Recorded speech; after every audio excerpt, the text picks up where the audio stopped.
Thank you for still staying with us on this morning on LN 247. We're reaching you live from the nation's federal capital territory. It's now time for our friend Bernard. Like I did say, this topic is very interesting. It affects you, it affects your neighbor, it affects your children, it affects me. All right. And our topic this morning is feeding tomorrow hand in hand for better food and a better future. Uh, Shortly, I'll introduce our guests who are standing by to join us to unpack these coming on the heels of the World Food Security Day. So welcome to the front burner on this morning live on LN 247. The world marks World Food Day 2025 with the theme Hand in Hand for Better Food and a Better Future. But what does that mean for us right here in Nigeria? The latest data from the National Bureau of Statistics shows food inflation now above 40%, the highest in 2 decades. The FAO estimates that 26 million Nigerians are food insecure, meaning they go to bed hungry or unsure of their next meal. We're Africa's most populous nation, for crying out loud. We're blessed with fertile land, yet we still import what we could grow. Insecurity drives farmers from their lands. Post-harvest losses wipe out nearly 40% of what we produce and harvest, and climate change worsens the challenge. Still, all hope is not lost. Across Nigeria, innovative farmers, cooperatives, and entrepreneurs are rewriting the story, from hydroponics in Lagos to rice clusters in Kebbi, up north. And this morning we ask, why does hunger still persist in a land so blessed? And what must we do, hand in hand, to feed every Nigerian sustainably? Let's take a look at our talking points this morning. Our first talking point, again, our topic is food challenge, why hunger still persists, right? That's our first talking point. From farm to the table, building sustainable food systems, and then partnerships for change, who must work hand in hand. Joining us this morning is Dr. Segun Adebayo, the Executive Director, CAFPRA, Deputy Director, CEFSAR. He'll tell us what all this means when he comes in. He's a policy strategist, policy sovereignty advocate, Pan-Africanist. Dr. Segun Adebayo is popularly known as Shegs. He's a respected African policy researcher, thought leader, and brands and communications expert. He's a food sovereignty policy expert and consultant to the National Assembly. Thank you, Segun, for joining us this morning. Dr. Segun, good morning. Good morning. Good morning from West I see him. Nigeria. I know I you're can't currently hear in him. Abuja. Good morning, Dr. Segun. Good morning. All right, also joining us is Mr. Israel James, Country Director of Project Sprint. He's a youth-led civil society organization where he champions youth inclusion in democracy and policy advocacy. He currently serves as a legislative assistant at the National Assembly, where he contributes to governance and policy development. Thank you, Israel James, for joining us this morning. Thank you for having me. So I saw Israel just now. I can't see him. Okay, so while we wait for them to join, okay, thank you, Israel, for joining us this morning. Good morning. Good morning. Thank you for having So me. before we dive right in, I want both of you to listen to this report produced from our studios. Let's take this special report and then we'll be back with a conversation. It's on the food crisis in Nigeria. Nigeria is a nation of over 220 million people blessed with fertile land and rich rivers. Yet today, more Nigerians are going hungry than ever before. According to the National Bureau of Statistics, food inflation now stands above 40%, which is the highest in 2 decades. For many families, the cost of a simple meal has doubled or tripled in just 1 year. The Food and Agriculture Organization estimates that more than 26 million Nigerians are food insecure, meaning they often go to bed hungry or unsure of where their next meal will come from. Behind the numbers lie real human stories of farmers forced off their land by bandits and parents skipping meals so their children can eat. Even the staples rice, beans, maize, and yam have become luxuries for many. Climate change is worsening the crisis as there's unpredictable rains, flooding in the south, drought in the north. The losses are staggering. Nearly 40% of Nigeria's harvest never reaches the table, lost to poor storage and transport. But amidst the crisis, hope is growing. Across Nigeria, young innovators and women farmers are redefining agriculture from hydroponic farming in Lagos to rice cooperatives in Kebbi and cassava hubs in Kogi. They are proving that with the right support, Nigeria can feed itself. Because food is more than survival, it is dignity, stability, and the foundation of every nation's future. And for Nigeria, that future depends on what we grow, how we grow it, and how we stand hand in hand for better food and a better tomorrow. Imabongafia, LN247 Abuja.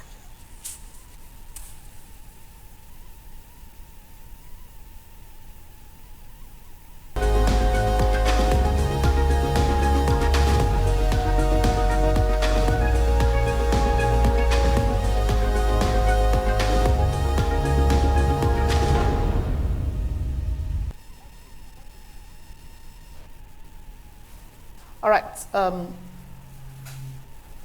Let's go right into our first talking point, and that's Nigeria's food challenge, why hunger still persists. I guess are standing by to help us unpack this. Nigeria produces enough to feed itself, yet millions remain hungry. What explains this contradiction? Hunger in Nigeria is not just about what we grow, it's about how we manage, move, and value food. But what would it take to make our food system sustainable from farm to the table? So let me throw my first question at our guest. Why does hunger persist in a country with so much agricultural potential? Which of the guests is available now? All right, so let me throw that to you, Israel. Why does hunger still persist in a country endowed with so much agricultural potential? Thank you very much. I First of all, thank you for having me on set today. From your question, what I would start by saying is that the issue of food is not approached as an issue of national concern. First of all, it goes further to show just how much we place the importance of food security and food sovereignty on the national scale, because this is a matter that should be addressed as a security concern. And so the entire policy overview on food security in the country is very much, I would say, very much flawed. And now that affects down to the grassroots levels, which is what happens at the subnationals, the states, and the local governments. And also another thing to complement the issue of food crisis in the country are the utility aspects of it. So when I talk about utility, is transportation, and in this case, the two parts of utility I would try to address is transportation and food storage. You see, most of the food basket regions in the country are mostly situated in the northern part of the country, and so the transportation that has to move these goods from where they are to the end consumers is, we all know the story behind that. And so, as a matter of national policy, it's not looked at from that direction.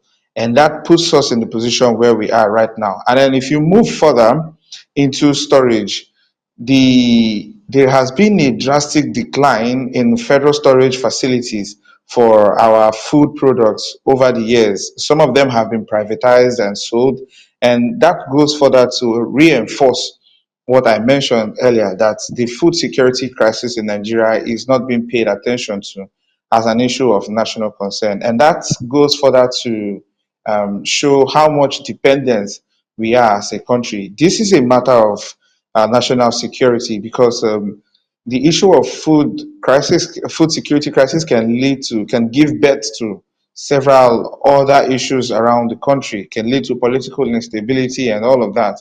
It can even influence the way how citizens make their decisions. And we've seen that's how that affects our political outcome in the country over the years. And the main reason for food security decline in the country is that it's not being looked at as an issue of national concern, yes. And that begs the reason for why most policy advocates like myself have been pushing for food security and, more importantly, food sovereignty in the country.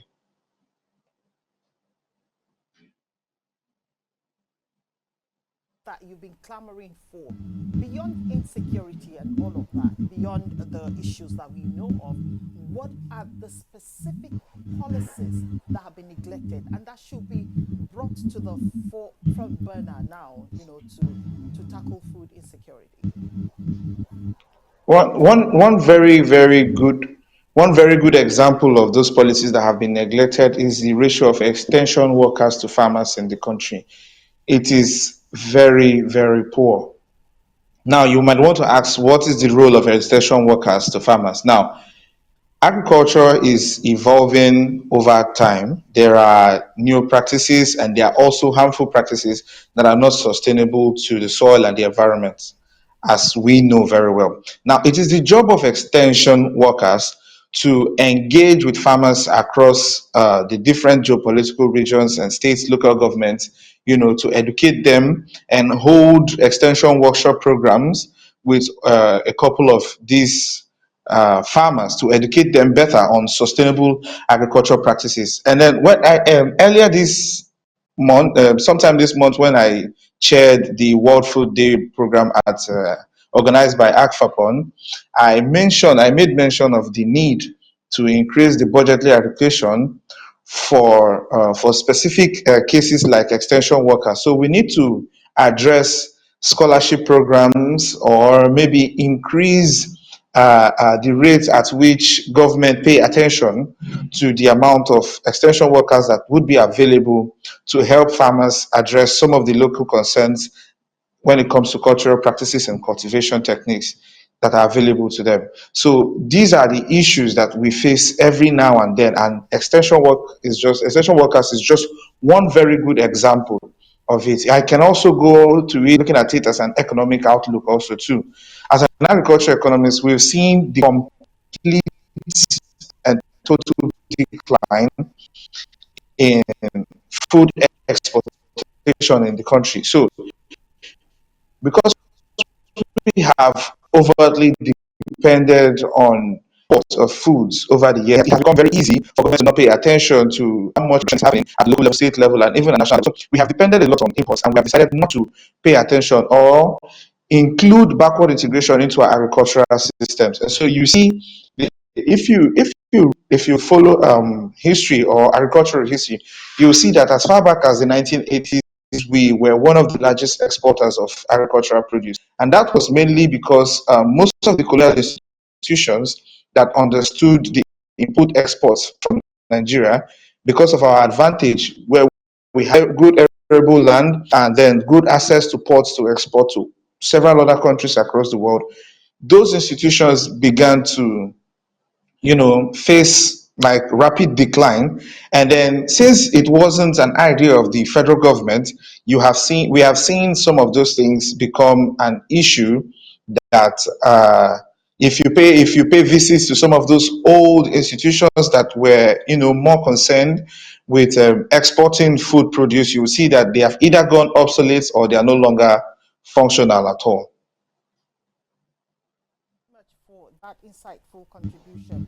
I'm concerned, and I want to ask if food inflation is driven by high production costs, logistics, or market speculation, or is it a combination of all of that? Yeah, I think it's a triangle of all the issues you just mentioned. But even more importantly, logistics plays a very crucial role. And that's one of the things we can easily articulate in government to sort out with.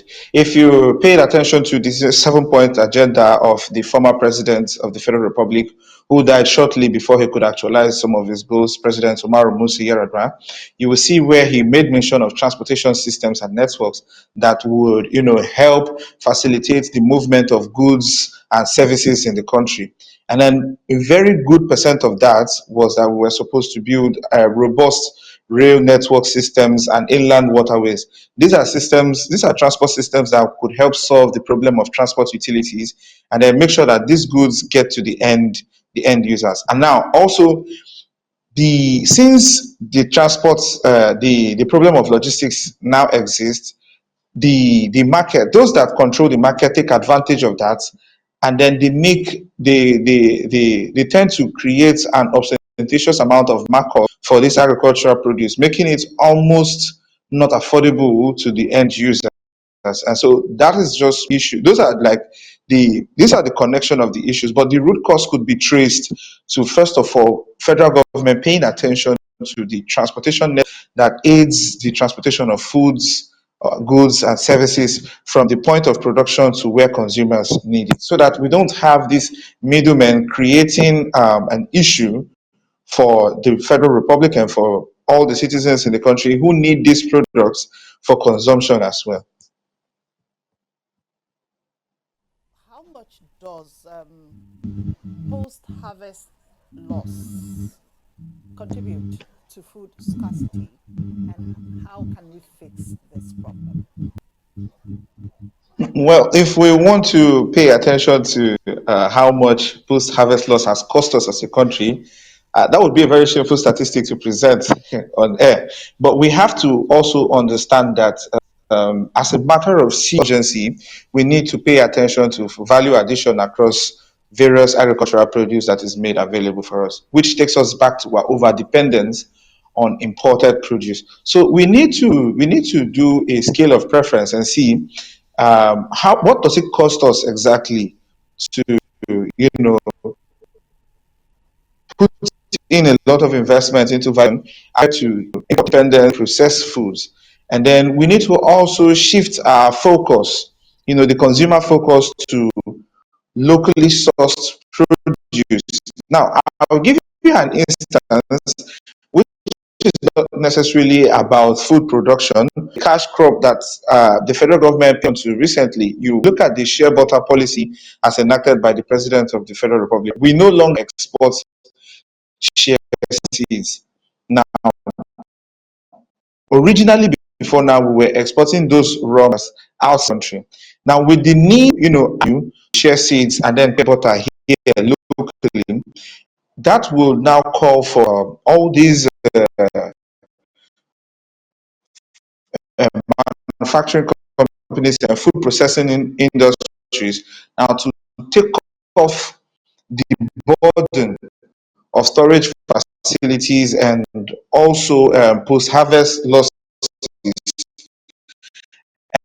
and then help fix help fix that issue in a more sustainable manner, because it is going to both create profits for those who are taking these crops directly from the farmers, and then it will also help solve the issue of FX of FX overuse food. So we now find ourselves producing the foods we need with the raw materials made available for us here in the country.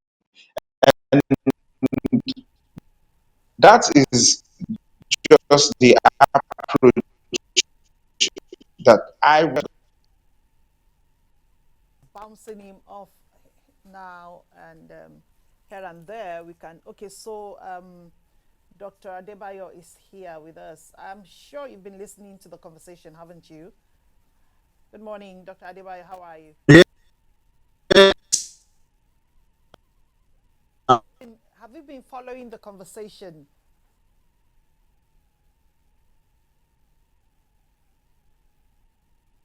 Hear him.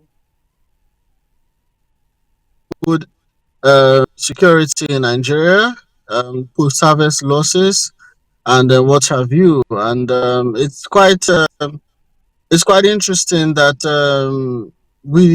I would say that we don't have a very practical, sustainable national strategy currently to combat food insecurity in Nigeria because you see, it's just like when you are playing a match, a football match. You find that both teams are fully prepared, equal number of players, but the outcomes sometimes could be disastrous. Nobody plans to fail. But what makes a team win ahead of the other most times is strategy. How strategic is your team against the other team? And it applies also to this conversation on food insecurity or food security or food sovereignty, as we like to call it at the Center for Western Agricultural Research. Currently, Nigeria's food insecurity challenge are being caused by problems that our current solutions are not addressing. You know, and when we like to look at these challenges, we like to look at other countries and what have they done about their food insecurity challenges. Let's take, for instance, the issue of post harvest losses. As I speak to you at the moment, at the National Assembly, there are things that have been by organizations to privatize Nigeria's storage systems. Now, by the time Nigeria's inadequate storage systems are being privatized and handed over to foreign organizations, that will definitely create a dependency. Our food sovereignty will now be ceded off to organizations. There are some you shouldn't even begin to consider privatizing those assets. And at the moment, the Committee on Agricultural Production is a halt to the privatization of 22 out of our 33 grain silos. Now we are talking about post-harvest losses, where we have of our food, our fruits, they are spoiling before they even get to the farms. When we should be thinking of going into things like cold storage, increasing our storage capabilities, you have a country that is cutting the idea of privatizing even the storage that we have. Are we not playing that football match to lose? Now, if Another, you could just solve, Dr. Adebayo, if you could another major solve challenge. just one, Okay. can you hear me? I'm sure you're hearing me. If you could Yes, I just can hear solve you. one Yes. cause, one root cause in our food system today, what would that be? Before we go to our next talking point, we are really rushing against time. If you could solve one cause in our food If we system one, problem today, what would that be? Just one. the one I would like us to solve is the eradication. Let us eradicate patented seeds that have limited lifespan in our cultural systems. We can call them names like improved seeds or climate resistant seeds or pest resistant seeds or whatever name we want to call those seeds. But those seeds are not they are not good if you want to have a sustainable agricultural system. Those seeds are patented. The prices increase drastically over time because they are being controlled by organizations that are in the business of food for profit.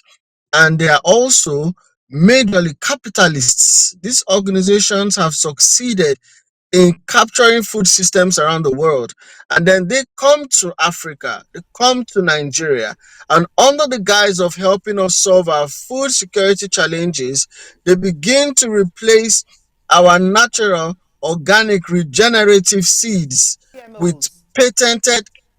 You're talking about Yes, not GMOs. just GMOs. You see, I'm very specific now. I'm very specific. It's Yeah. beyond GMOs. There are hybrids that are not GMOs but have a lifespan of just one planting season. That will mean that every time you need to have that crop, you will have to buy the seed from the merchants. And what they have done again is that those fruits or those foods, they have made them sterile. Therefore, you have oranges without seeds, you have watermelons without seeds, you have pawpaws without seeds, you have maize that everything, all the harvest from the maize, you cannot replant it. I mean, the perfect that is the perfect for food capture, where you cannot food until we give you food. And this is the biggest challenge with our food systems, the dependency on foreign organizations for our food. This is Right. food capture, this is state capture, Right. and we must resist it. We must eradicate it. And one last challenge with this particular seeds is that when they grow, they start sterilizing their natural counterparts. So you have a farm, you have a maize farm here, where these seeds are sterile, or rather the result, the harvest is going to be sterile from these particular ones. And just a few meters away, you have the organic ones. What you're going to notice over time is that the organic ones that are naturally supposed to be reproducing will begin, due to cross pollination, open air pollination, the GMOs and the hybrids, those ones that have been engineered to only have one planting season, will Dr. begin Adebayo, sterilizing their natural counterparts. thank you. And this is Thank you. dangerous.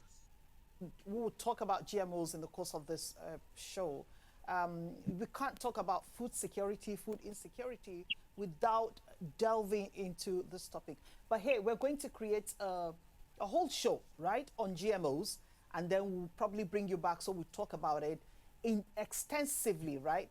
For now, let's just move straight to our next talking point as we continue our conversation this morning on food insecurity.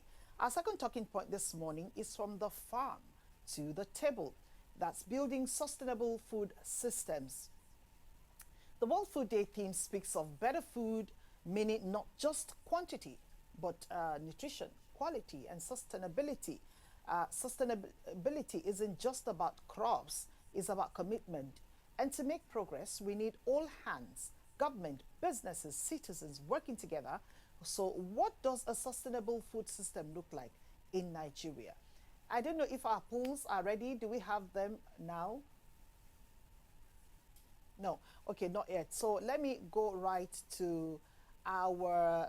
Okay, let me throw this next question to Israel, who's been with us since. Thank you for still standing by, Israel. Okay, what does a sustainable food system look like within Nigeria's context? Thank you. For sustainable food systems, there are several approaches we need to look at. First of all, the production aspect of it. Now, when it comes to production of foods, what kind of seeds are we cultivating? What are the cultural practices that we are, what are the cultivation practices that we are allowing our farmers to carry out? What kind of, are these practices sustainable? I'll give you, for instance, some of those that are not, that are depleting our agricultural ecosystem, which is the use of harmful toxic pesticides. Example of those pesticides could be glyphosate, atrazine, and the rest of the others, which we have seen statistically over time has caused more harm than good. They have poisoned our biodiversity, depleted the nutrients in the soil, and have even made the foods we eat become more poisonous. And so, when we, as an organization, Project Sprint, we started an awareness campaign sometime this year we traveled across several federal institutions, having public lectures on harmful toxic chemicals, specializing specifically discussing about the pesticides we use in agricultural processes. And so we have seen that lead to a call at the National Assembly by Honorable Clement Jimbo to push for the ban and regulation of harmful pesticides. Now, when policies like that are being enacted by the National Assembly, the enforcement or spread of that information has to be done by extension workers, which I mentioned earlier. I'm sure you still remember that. And so after the production process, we have to move further to storage. Also, now the executive director for CAFPRA, Dr. Segun Adebayo, mentioned just how much of a national concern you can see across our storage silos being privatized. 23 out of 33 of them have been, pushed to be privatized, or if not completely privately. So you see, we begin to face a very, very poor system of food storage in the country. Rather than increase, we are losing those structures, which is not a good place to be. And we take it further to the presentation. Now, at the markets, we see some marketers, some very poor practices, all in the name of profit. You see them apply certain pesticides or chemicals on their crops for them to look more desirable. And that is where um, institutions and agencies like NAFDAC have a role to play in ensuring that what gets to the end consumer is not just food, but healthy foods on our tables. And so we have to put in place measures and then systems to checkmate how these foods get to the end, from production down to the end user. Okay, so Dr. Adebayo, how do we balance mass production? You heard what Israel said just now. How do we balance mass production with environmental care and nutrition? Not so, Israel, you just take that answer for me, if you will. How do we You should balance? remember about You're still here. Yeah, balancing mass production of food, what we need, with this. environmental care and nutrition. What we must remember in food production is that agriculture did not start in the past 1,000 years. It's a practice that has sustained humanity for thousands of years, sustainably, if I must add. And agriculture was not this scientific as at now. Agriculture grew to what it is today. And agriculture has always been a friend of the environment. In fact, I tell people that the only scheme that works is a grain. You take one seed of maize, the natural maize with the regenerative properties, and you put it in the ground, and then it keeps perpetuating for hundreds of thousands of years. Nothing else.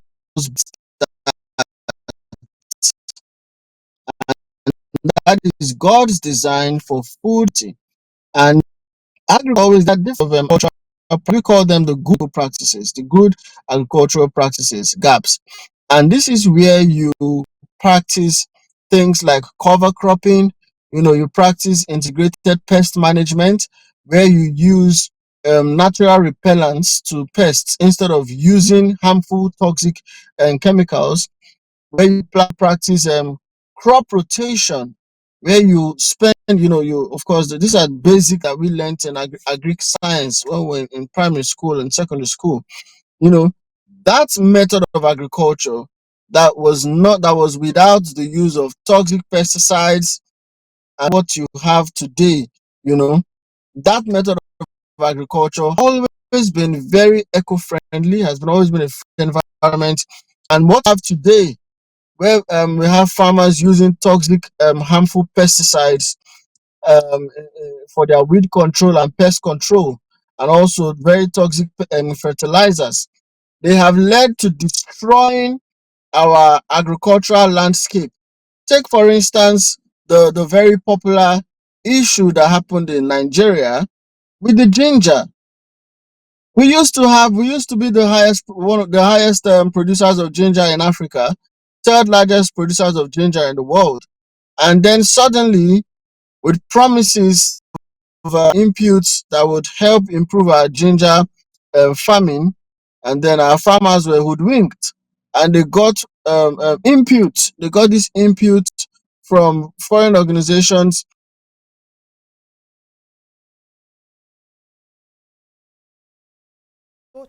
Let's go to our next question.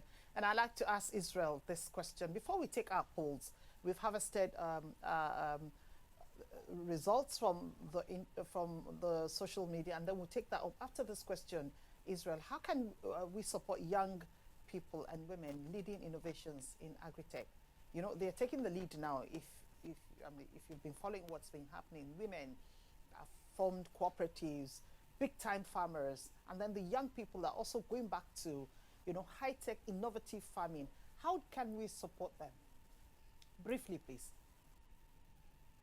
Okay, so to address how we can support young women that are farming and young people who are into agri-tech.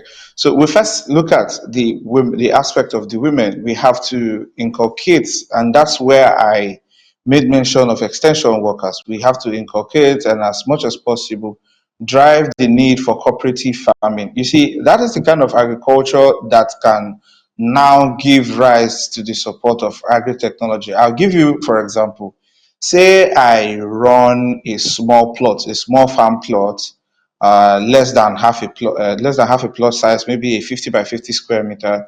It will be very, very cost intensive to apply technology to to such a farmland.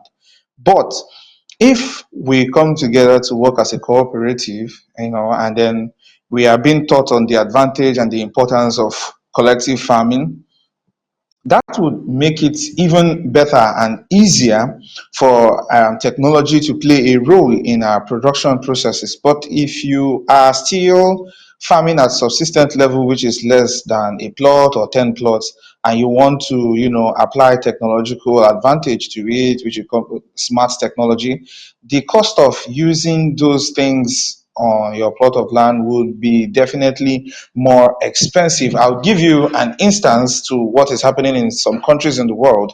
If you look at the system of cooperative agricultural farming in China, you will see that their governments make available plots. You know, they can map out a certain area and say, okay, for this area we are going to cultivate rice, or we are going to deal on cassava in this area.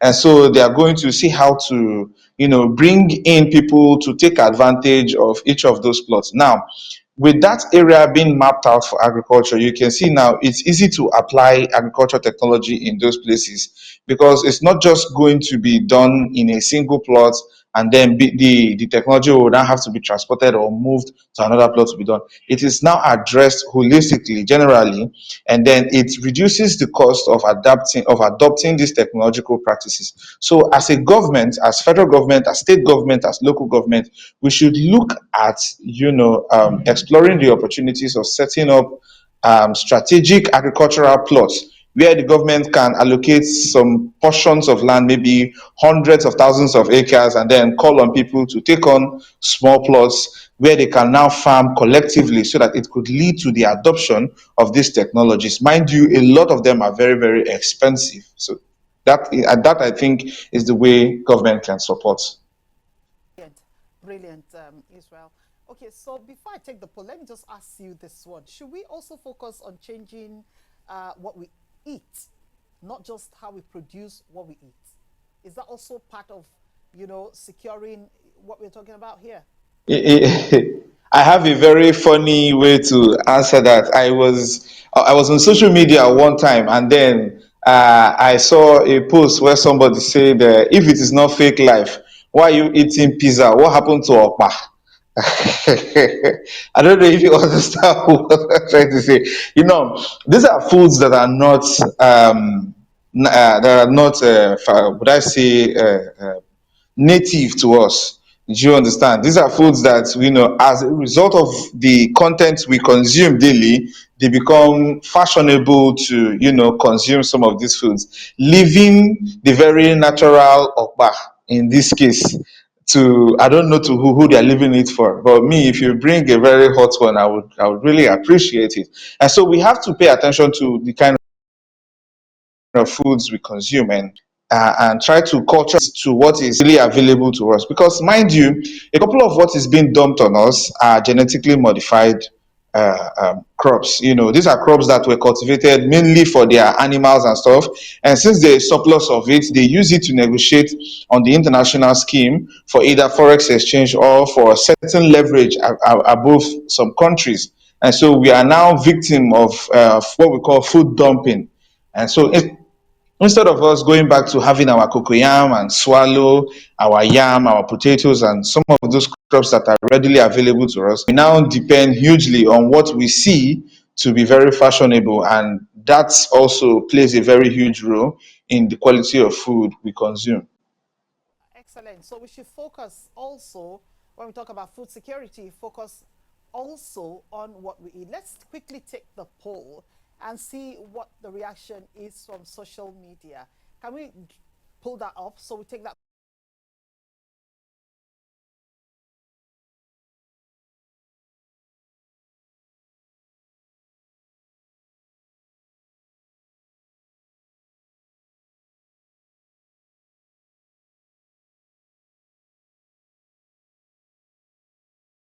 ag tech. 36% says promote local food production, and 36% says support small scale farms, and then 9% says improve distribution. Let me ask you to react to this promote reactions there. How do you want to react to that quickly before we go to our third talking point? I think it is fairly distributed. We don't really have much of a technological problem. We just need to support the smallholder farmers more. And then, yeah, the pool is evenly distributed, and it's actually the right approach.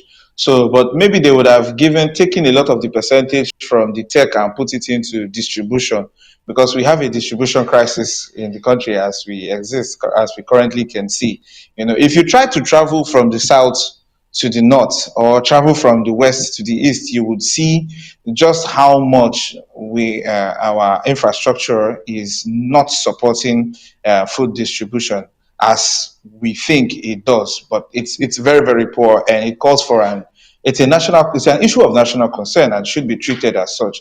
And so those are some of the policies we should see more agricultural pressure groups and associations clamor for. Let's see a rapid increase in railroad projects that would connect food basket regions to consumption areas. Let's improve waterway transportation, and even the roads that we have. Please, let's make it more motorable. It's very terrible, and Let's it doesn't thank support you. Thank utility. you. I understand Dr. Adebayo has to leave. So, yeah, thank you for joining us, Dr. Adebayo. I'll run through the show with Israel. I thank you for joining us. We excuse you, and then we'll talk after the show. Now, let's quickly go to our talking point three, and that's partnerships for change. Who must work hand in hand for food security? This year's theme again says it clearly, hand in hand. When we work hand in hand, from farmers in Nasarawa to traders in Lagos, we feed not just our bodies, but our nation's hope. That means partnership, but who are the hands that must come together for this partnership? So, Israel, we're talking about working hand in hand, partnership. What must government do differently to make agriculture a true national priority again? So it's like you said, we have to work hand in hand. So who are the key players that we need to look at? So when it comes to government, we have to look at national policy makers, which is the Senate and the House of Reps. They should drive policies that promote sustainable agricultural practices. For example, cut short, like completely place a ban on harmful toxic chemicals. Those are not, they are not supporting our biodiversity, and they are depleting our soil nutrients. And will come up with a full policy framework on removing both genetically modified organism or improved varieties, as Dr. Segun had earlier mentioned. These are not systems that we should borrow. We can take a leaf from other countries, other African countries, to see just how much this has cost them. Look at Zimbabwe, look at South Africa, and then we can also borrow from other countries that have completely placed a ban on these practices. You look at Russia and look at some of the EU countries that no longer embrace the use of GMOs and those toxic chemicals. Mind you, a couple of these companies are facing Monsanto and the rest of the others. Monsanto Bayer, they are facing several civil lawsuits, and they are looking at Africa as the cash out point.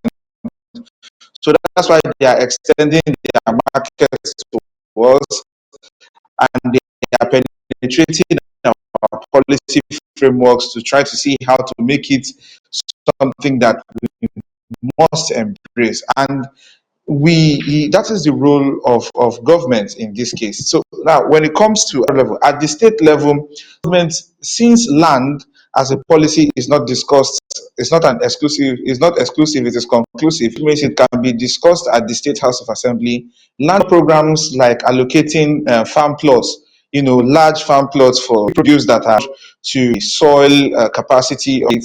We need to prioritize such large scale, and then geopolitical regions need to come together to work out how best they can, create a transportation that favors movement of this produce across the states in this region. I'm from South. I can propose that maybe we can robust waterway network, waterway transport system that would allow movement of food produce across each of those states to their neighboring states also too. So hand in hand, that's the role of government. So for us, the citizens, we need to prioritize local consumption. Like I said earlier, if it is not fake life, why are you living Opa for pizza? So let's pay attention to the food that is available to us, that is natural to us. Let's be able to embrace our own uniqueness as a country, and not try to practice what everybody is practicing, or just embrace it because it feels fashionable because somebody else is doing it. That's a very, very poor form of colonialism, and it's affecting the mindset and our choices. So we must, change our minds first of all, and then also embrace agriculture as a means of livelihood. Israel, thank you very much for, if it's not fake life, what are you doing with pizza when Opa is there? I like that. I like that quote. So yeah, basically, let's change the way we eat, and then yeah, we're still talking about hand in hand. Let's talk about private sector and financial institutions becoming stronger allies. Is that Yes. feasible, and how can that happen? Yeah, that it's not only feasible; it's happening already. So we've seen the rise of agro commodity platforms in the country recently, but also too that is also something that the federal government needs to pay attention also too. So we need to be sure that those who sit on the boards of these agro commodity products are not just running their business in hindsight. They are not visible. They need to come out so that we can know that the people that are supporting these companies, these agro commodity companies, are those who have the interest of the country at heart. I give you a very, very crucial point for the viewers to take, that the as a country we should infuse food security as a problem that is a national security issue, because we are facing a lot of heat from globalists as a country, even as a continent. And so, with the rise of some of these agro commodity platforms, we need to be sure that they are protected. We need to put in policies in place that allows them to be able to give credits and agriculture inputs to the farmers that need these products, seeds. We should also pay attention to the kind of seeds that they make available to the farmers. And as a country, and not just as a country, I would beg on state governors to pay attention to setting up seed banks in their different states. Find out what seed is very much unique to the agricultural climate of your state and make arrangements for seed banks in your state. And then the ministries of agriculture in the different states should also work hand in hand with the federal government to increase the number of extension workers in their state. I cannot repeat this as like I can't stop repeating this because it is a very, very important factor too.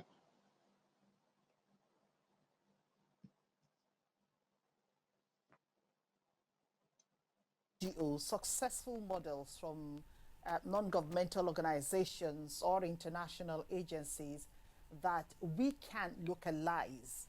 Are there any models, successful models, that we can localize here? So, so the problem with international organizations is that there has been a hostile takeover in whatever it is they had planned to do initially. So capitalists now control these institutions, and so there is no need borrowing from them. We have professors of agriculture across various institutions in the country. Government should be operating far from the educational institutions. The role of the educational institution is to advise government on how to function. And that's why even in all of my policy projects, policy advocacy campaigns, and food security awareness project, I work very closely with subject matter professionals in the agricultural space because I understand that they are the think tank that can help us regulate the best policies that are for us, and we must protect them and also make use of it.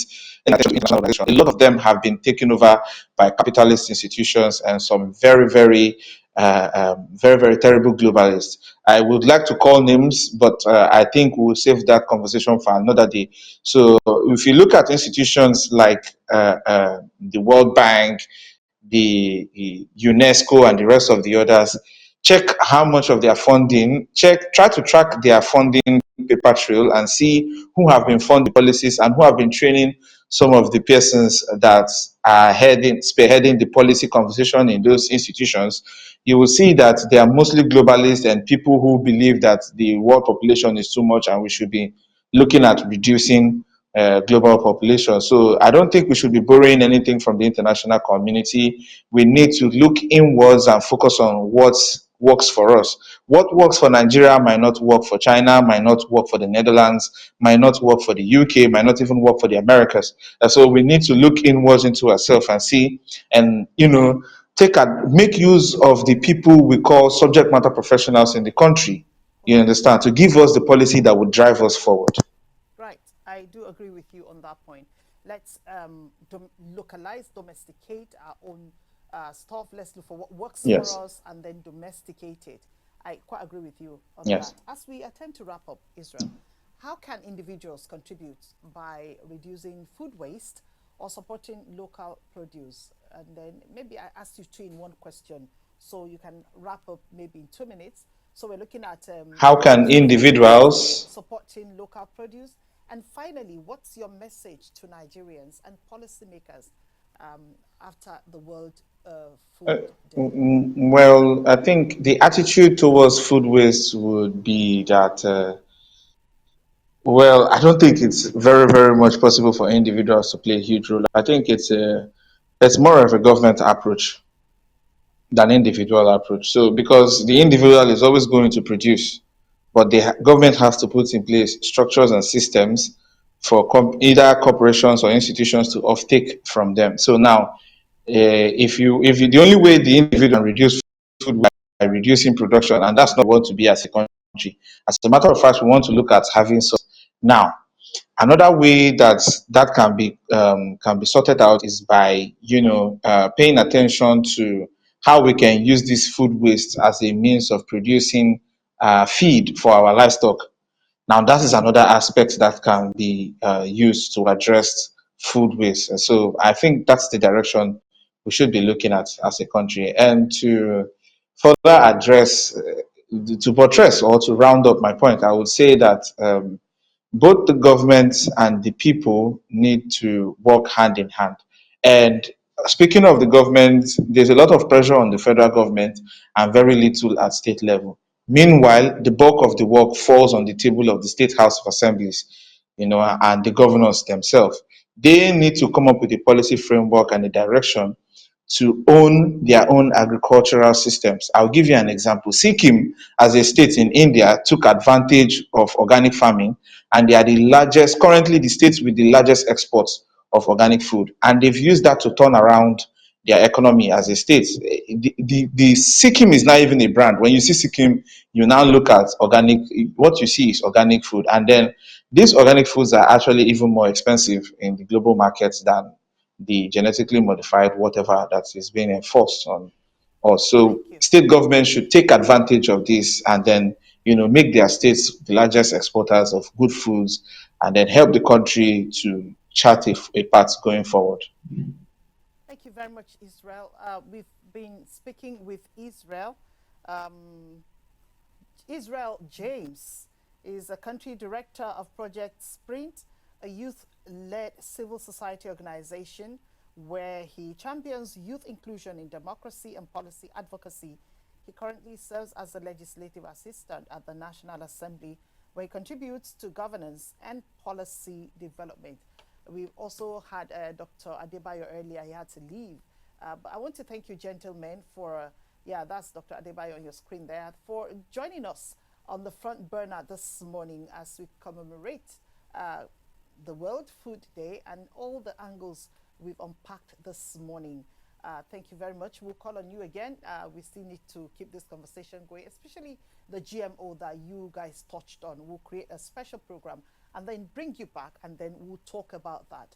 So as we commemorate the World Food Day 2025, let's remember food is more than a meal. It is medicine, livelihood, and the foundation of every thriving society. A nation that cannot feed itself cannot truly prosper. But when we work hand in hand, as this year's theme suggests, government, farmers, businesses, and citizens, we can grow not just crops, but confidence in our collective future. Thank you, Dr. Segun Adebayo and Mr. Israel again for joining us and for sharing your insights. And thank you, our viewers, for staying with us on this front burner this morning. I'll be back at the top of the hour for the news at 9. Meanwhile, let's leave you with these graphics.